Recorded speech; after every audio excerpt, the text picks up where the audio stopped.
शांति। भाग्य विधाता भाग 2। इस पुस्तक में आज हम पढ़ेंगे याद आते हैं वे दिन। इस विषय पर ब्रह्मा कुमार सूर्य भाई जी अपने अनुभव सुनाते हैं। चलिए आज हम इसे पढ़ते हैं। जो ट्रेन आबू के समीप आ रही थी, मन अंतर्मुखता की गुफा में आनंद विभोर होता जा रहा था। आहा, भगवान से मिलन होगा, कैसा लगेगा पता नहीं। वे हमें प्यार करेंगे भी या नहीं। ब्रह्मा बाबा कैसा होगा, क्या हम उनके तन में आते हुए शिव बाबा को देख पाएंगे? कितना तेज होगा उनके ललाट पर। उनकी वाणी में क्या होगा। इस प्रकार की मन की तरंगे अलौकिक सुख का अनुभव करा रही थी। हे पर्वतराज, तुम भी धन्य हो। सुबह 5:30 बजते ही आबू की पवित्र पर्वत श्रृंखलाएं दृष्टिगोचर होने लगी। पर्वत के दर्शन करके भी मन शांत होने लगा। ओ भगवान इस गिरिराज पर अवतरित हुए। हे पर्वतराज, तुम भी धन्य हो। तुम पर विश्व स्रष्टा के कदम पड़े। यदि तुम चेतन होते तो तुम अपने भाग्य पर कितना इतराते, पर क्यों चुना उस प्राणेश्वर ने तुम्हें? क्या तुम भी उससे बहुत प्यार करते थे? हाँ, सुना तो है कि तुम्हारे आंचल में अनेक ऋषि मुनियों ने तप किया है। तब तो तुम भी पवित्र हो और पवित्रता के सागर को आकर्षित करने में सक्षम हो। हम पहुंच गए मधुबन के उस अलौकिक प्रांगण में जहाँ प्रजापिता ब्रह्मा व निराकार परमपिता विचरण करते थे। उस समय गाड़ियाँ तो आश्रम में नहीं होती थी। बस स्टैंड से सामान बैलगाड़ी द्वारा आया और हम पैदल पांडव भवन पहुँचे। पहुँचते ही यह देखकर मन गदगद हो उठा कि अपने कक्ष के बाहर एक वाणों की खाट अर्थात रस्सियों की चारपाई पर बाबा पद्मासन लगाए बैठे थे और कह रहे थे, आओ बच्चे आओ। दिल चाहता था कि उन्हें देखता ही रहूं। मैं तो उन्हें देखता ही रह गया। अति अलौकिक आकर्षण व्यक्तित्व, आंखें उन पर से हटने का नाम ही नहीं ले रही थी। मन तृप्त ही नहीं हो रहा था। दिल चाहता था कि उन्हें देखता ही रहूं। अच्छा, तो ये है वो महान हस्ती जिसे भगवान ने अपना भागीरथ बनाया। यही है वो महान आत्मा जो सृष्टि के आदि में श्री कृष्ण थी, जिसे लोग भगवान से कम नहीं मानते। हो भी क्यों न, उन्होंने अखंड तप के बल से स्वयं को परमात्मा समही तो बना दिया था। बाबा को सदा योगस्थ ही दिखा। हम 7 दिनों तक बाबा के साथ रहे। हमारा कमरा बाबा के कमरे के सामने ही था। उस इमारत का नाम है हवाई महल। हम देखते थे कि बाबा रात को अपने कमरे के बाहर चारपाई पर मच्छरदानी के अंदर योग युक्त अवस्था में पद्मासन पर बैठे हैं, और जब सुबह उठते थे तो तुरंत बाबा को देखने बाहर आते थे और बाबा को उसी योग की मुद्रा में बैठा देखते थे।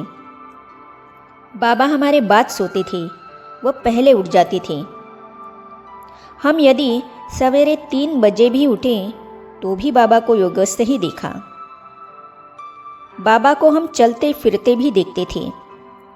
सवेरे जब उनके तन में परमात्मा अवतरण होता था तब का उनका स्वरूप, और जब वे सारा दिन दिखाई देती थी तब का उनका स्वरूप भिन्न दिखाई देता था। हमारा जन्म आर्य समाजी परिवार में हुआ था और वहाँ परमात्मा के अवतरण को नहीं माना जाता, परंतु इन सभी अनुभवों से मेरी बुद्धि ने स्वीकार कर लिया था कि बाबा के तन में भगवान आते हैं, ज्ञान सुनाते हैं और अपने परमधाम में चले जाते हैं। ईश्वरीय तरंगों का प्रवाह। मुरली से हमारा बहुत प्यार था। हम प्रातः 5:30 बजे से ही हिस्ट्री हॉल में योग के लिए जा बैठते थे। बाबा ठीक 6:10 पर क्लास में प्रवेश करते थे। उसमें क्षण भर का भी विलंब नहीं होता था। एक महत्वपूर्ण बात जो हम रोज देखते थे वो थी कि जैसे ही बाबा ने हॉल में प्रवेश किया तो मानो पूरा हॉल ईश्वरीय तरंगों से, मैं कहूँगा कि पावरफुल करंट से ऐसा भर जाता था कि सभी का अंतर्मन जागृत हो जाता था। बाबा का आना जैसे कि विशाल लाइट हाउस का प्रवेश करना था। एक अति सुंदर दृश्य जो मेरे मन पर बाबा की निरहंकारिता की छाप छोड़ गया था, आपके समक्ष प्रस्तुत है। हमारा ग्रुप बाबा के कक्ष के बाहर खड़ा था। बाबा बनियान व निक्कर पहनकर साथ में पानी का लोटा लिए शौच अर्थ जा रहे थे। यह शाम का समय था। हम सबको देखकर वे रुक गए। सभी से बातें करने लगी, प्यार देने लगी। मैं खड़ा खड़ा मानो समाधिस्थ हो गया। ओह, कितना निरहंकारी है हमारा बाबा।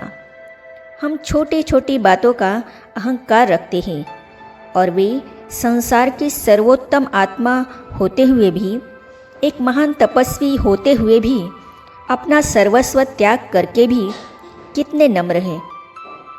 अहंकार का तो मानो उनसे किसी भी जन्म का नाता न हो। उन्हें भविष्य का बहुत नशा था। हम अतीन्द्रिय सुख में मगन होते रहे। वे दिन जीवन की यादगार बन गए। सन 1968 की बातें हैं। बाबा अपनी संपूर्णता के समीप थे। इस धरा पर वे पूरे कल्प की यात्रा पूर्ण कर रहे थे। उन्हें अपने भविष्य का बहुत नशा था। हम उनसे 3 बार मिले, 2 बार ग्रुप के साथ और 1 बार पूरी तरह पर्सनल।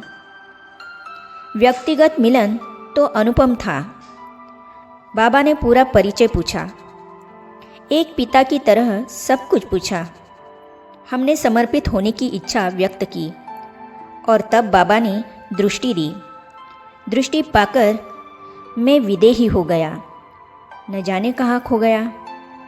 यही दृष्टि मेरे लिए वरदान बन गई। फिर बाबा ने सौगात दी।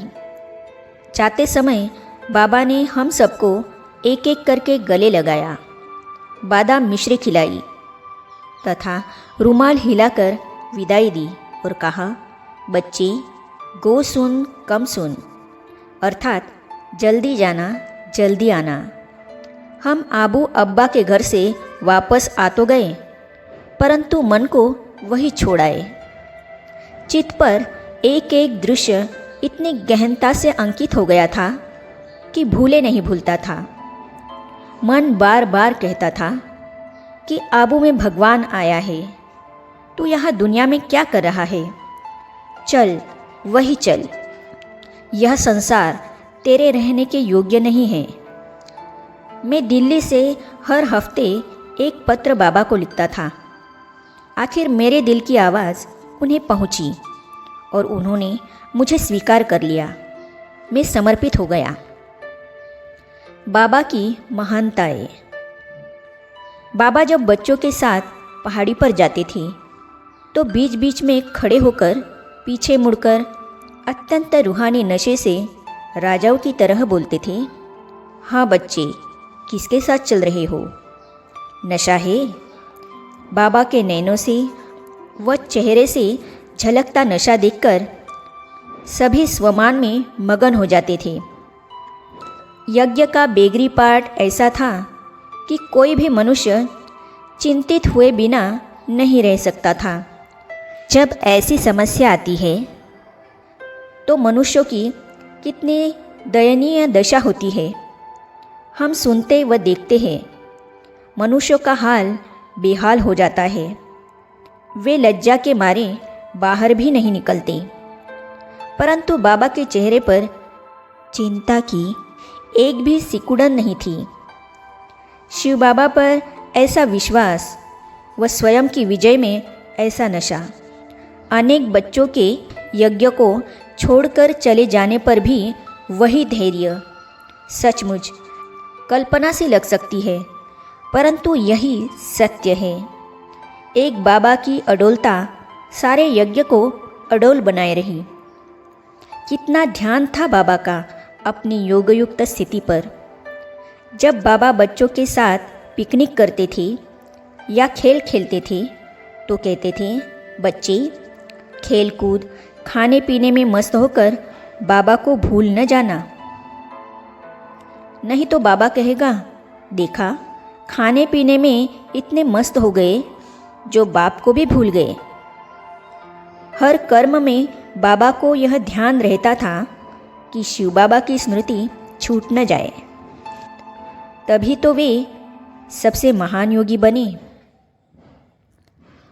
आगे हम पढ़ेंगे, बाबा आत्मा को देखते हैं, शरीर को नहीं। इस विषय पर ब्रह्मा कुमारी सावित्री बहन जी अपने अनुभव सुनाती हैं, तो इसे हम पढ़ेंगे अगली कड़ी में। तो ये जानने और पढ़ने के लिए इस चैनल को सब्सक्राइब करने के साथ ही साइड में जो बेल आइकॉन है उसे भी क्लिक कीजिए, ताकि आने वाली सभी वीडियो और अब तक की सारी वीडियो आप तक पहुंचती रहेगी। ओम शांति। हृदय कुंज में ऐसा पुष्प खिला, जिसकी सुगंध से जीवन में सुख ही सुख मिला। पवित्रता का हृदय कुंज में ऐसा पुष्प खिला, जिसकी सुगंध से जीवन में